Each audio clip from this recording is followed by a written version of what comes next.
Israeli मजालिम के खिलाफ फलस्तीन के हिमायत में आवाज बुलंद करना तुर्क एथलीट के लिए जुर्म बन गया। यूरोपीय चैंपियनशिप में किंग फू टाइटल जीतने वाले तुर्क खिलाड़ी ने फतह के बाद फलस्तीनी परचम लहराकर जश्न मनाया, जिस पर उनका तमगा मअतल कर दिया गया। तुर्क एथलीट नजमुद्दीन अरबिकान ने एहतजाजन अपना तमगा दरिया नील में फेंक दिया।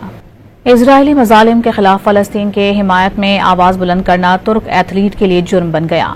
यूरोपीय चैंपियनशिप में किंग फू टाइटल जीतने वाले तुर्क खिलाड़ी ने फतह के बाद फलस्तीनी परचम लहराकर जश्न मनाया, जिस पर उनका तमगा मअतल कर दिया गया।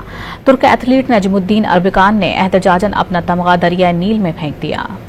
इजरायली मजालिम के खिलाफ फलस्तीन के हिमायत में आवाज बुलंद करना तुर्क एथलीट के लिए जुर्म बन गया।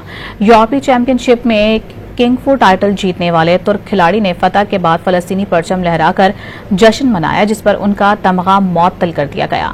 तुर्क एथलीट नजमुद्दीन अरबिकान ने एहतजाजन अपना तमगा दरिया नील में फेंक दिया।